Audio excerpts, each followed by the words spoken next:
அகிலமெங்கும் உள்ள தமிழ் நேயர்கள் அனைவருக்கும் பரம்பரை ஜோதிடர் உங்கள் மனோ பாலாஜியின் அன்பான வணக்கம். அனைவருக்கும் தமிழ் புத்தாண்டு வாழ்த்துக்களுடன் புத்தாண்டு ராசி பலன். தனுசு ராசி அன்பர்களுக்கு இந்த வருடத்தின் கிரக பெயர்ச்சிகளால் உங்களுடைய ராசிக்கு எப்பேற்பட்ட ஒரு முன்னேற்றம், அற்புதமான மாற்றங்கள் என்ன அப்படிங்கிறத பற்றி இந்த பதிவில் இப்போ தெளிவாக பார்க்க போகிறோமுங்க. ஃபஸ்ட் டைம் பார்க்குறவங்களா இருந்தீங்கன்னா சப்ஸ்கிரைப் பண்ணி பெல் பட்டன் அழுத்தி ஆல் ஆப்ஷன் கொடுங்க. தனுசம் காலபுருஷ தத்துவத்தில் 9ஆவதாக வரக்கூடிய பாக்ய ராசி தான் தனுசு ராசி, அக்னி தத்துவ ராசி. இன்னும் சொல்ல போனோம்னா இந்த பாக்யஸ்தானத்தில் இருக்கக்கூடிய ராசியில் பிறந்த தனுசு மண்டல ராசியில் பிறந்தவங்களுக்கு எப்போவுமே அன்புக்கு கட்டுப்பட்டவங்க, அடுத்தவங்களுக்கு உபகரணம் செய்கிறதுல ஒரு முக்கிய நபராக இருக்கக்கூடியவங்களாக தான் இருப்பீங்க இந்த தனுசு ராசிக்காரர். அதே சமயம் எல்லாரையும் நம்பி கெட்டவங்க யாருன்னு கேட்டோம்னா தனுசு ராசிக்காரர் தான். சில பேர் நம்பாமல் கெடுவாங்கன்னு சொல்லுவாங்க. ஆனால் உங்களை பொறுத்த வரைக்கும் நான் எல்லாரையும் நம்பினேன், எல்லாரு மேலே அன்பு வச்சேன், எல்லாருக்கும் கொடுத்தேன், குடும்பம் வேணும்னு போராடினேன், கூட பிறந்தவங்க வேணும்னு இருந்தேன். ஆனால் இன்றைக்கி பார்த்தோம்னா எல்லாருமே நம்மளை விட்டு விலகிட்டாங்க. எல்லாமே பார்த்து ஒரு கட்டத்தில் பார்த்தோம்னா நம்மளை நல்லவங்களும் சொல்லனாலும் பரவாயில்ல, நம்மளை கெட்டவங்களாக சித்தரிக்கக்கூடிய ஒரு சூழ்நிலையில் நம்மளை தள்ளப்பட்டுட்டாங்க அப்படிங்கிற ஒரு சூழ்நிலை தனுசு ராசிக்காரர் அதிகமாக அனுபவிச்சிருப்பீங்க. ஆனால் யாரையுமே நம்பி வாழ்கிறவங்க தனுசு ராசிக்காரர் கிடையாதுங்க. தனுசு ராசிக்காரர் அதாவது எந்த தேசத்தில் இருந்தாலும் அந்த இடத்துல அவங்களுக்குன்னு ஒரு அங்கீகாரத்தை ஏற்படுத்திக்குவாங்க. முடிந்த வரைக்கும் மற்றவங்களுக்கு ஒரு கொடை பிடிக்கக்கூடியவங்களா, அதான் நிழல் கொடுக்கக்கூடியவங்களா, பெரிய ஆலமரமாக இருக்கக்கூடியவங்க தான் தனுசு ராசிக்காரர். ஆமாங்க, உங்களுடைய வார்த்தைகள் கேட்டு யார் நடந்தாலும் அவங்க பெரிய செல்வாக்கு படைத்த மனிதர்களாக இருப்பாங்க. நாம் நல்லா வளர்ச்சி அடைகிறோமோ இல்லையோ, நம்மளை நம்பி இருக்கிறவங்களுக்கு அப்படியே ஒரு பொக்கிஷமான வார்த்தைகளையும் வாய்ப்புகளையும் கொடுத்து அவங்களுடைய வளர்ச்சி அடைய வைக்கக்கூடியவங்க தான் தனுசு ராசிக்காரர். ஆனால் எல்லாருக்கும் நிழல் கொடுக்கும் ஆலமரமாக இருந்தாலும் தனுசு ராசிக்காரர் சமீப காலமாக ரொம்பவுமே கஷ்டப்பட்ட ஒரு மனக்கவலையில் இருக்கக்கூடியவங்க தான் தனுசு ராசிக்காரர். காரணம் என்ன? 4ஆம் இடத்துல சனி. சரிங்களா? 4ஆம் இடங்கிறது என்னங்க? தாய்மை ஸ்தானம், நிம்மதி ஸ்தானம், வண்டி வாகன ஸ்தானம். அப்போ அந்த இடத்துல சனி உட்காரும்போது என்ன ஆகும்? அது 2ஆம் அதிபதி இல்லையா? 3ஆம் அதிபதி முயற்சி ஸ்தானாதிபதியும் அவர் தானே. அப்போது நம்ம எடுத்த முயற்சியை நமக்கு பலன் கொடுக்கல, நம்ம சம்பாரித்த பணமும் நம்மக்கிட்ட நிற்கல. புரியுங்களா? நம்மளுடைய வார்த்தை நல்லதே சொன்னாலும் கெட்டதுன்னு வரும். யாருக்கிட்ட உண்மையாக நீங்கள் பழகினாலும் அந்த பழக்க வழக்கம் பார்த்தோம்னா ஒரு கட்டத்தில் அதாவது பிரிஞ்சு போகக்கூடிய சூழ்நிலைகள் உருவாகிருக்கும். அது மட்டும் இல்லைங்க, 3ஆம் இடத்துல ராகு, இது கொஞ்சம் சாதகமான வாய்ப்பு தான். கண்டிப்பாக முயற்சிகள் எடுத்திருப்பீங்க. ஆனால் அந்த முயற்சிகள் என்னென்னா எல்லாமே 90% ஓகே போச்சு. கடைசி வீட்டில் பார்த்தோம்னா அது கொஞ்சம் பிரேக் ஆகிருக்குச்சு. அதுக்கு இன்னும் அடுத்த கட்டத்தை நான் எதிர்பார்த்துட்ருக்கிறேன்.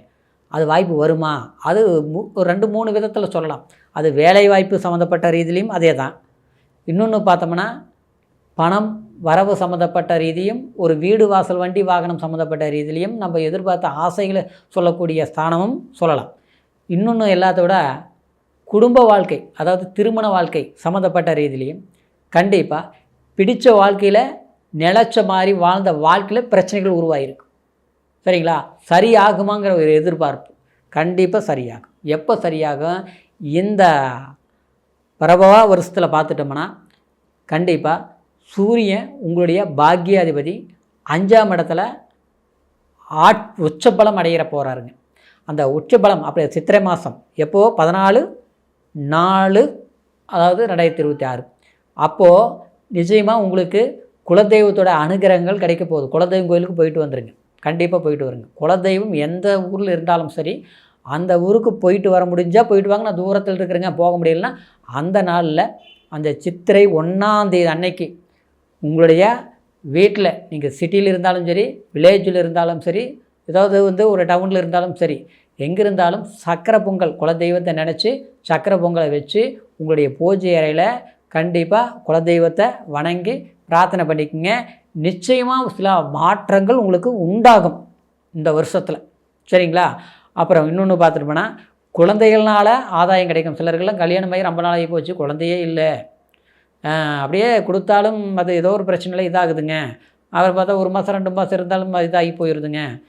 மெடிசன் மாத்திரை எத்தனை சாப்பிட்டாலும் ஒத்து வரல, எல்லா சாமிக்கும் போகிறோம், எல்லா கடவுளையும் கும்பிடுறோம், வாய்ப்புகள் வரல அப்படிங்கிறவங்களுக்கு புத்திர பாக்கியம் கிடைக்கும்.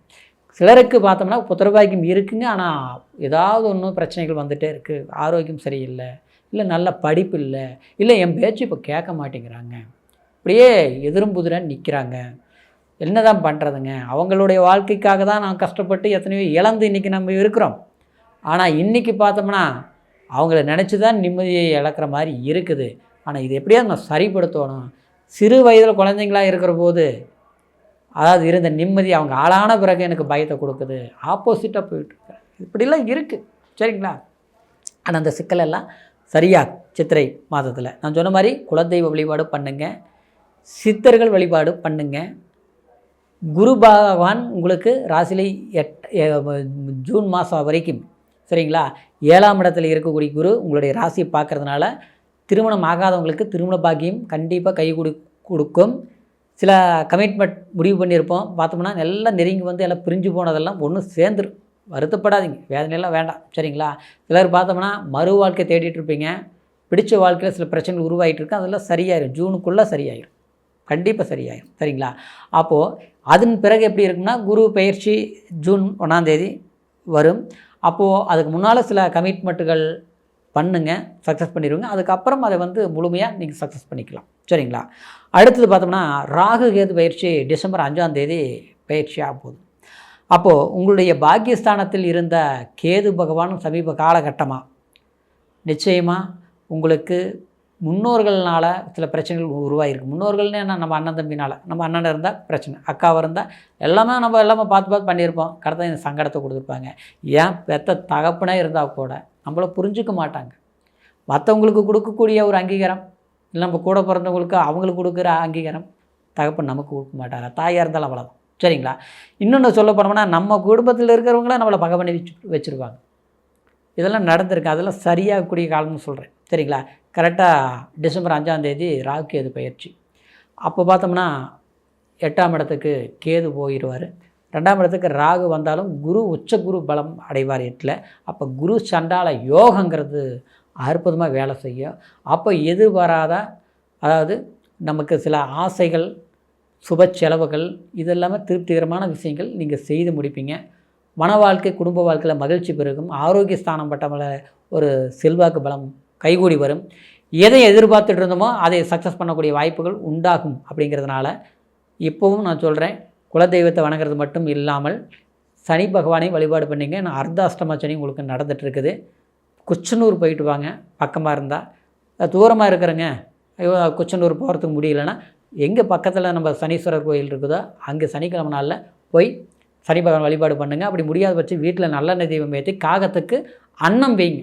சரிங்களா? எல்லா பிரச்சனையும் சால்வ் ஆகும், தைரியமாக இருக்குது. இப்போ சொன்னது கோச்சார பலன், ராசியை வச்சு சொல்லியிருக்கிறோம்.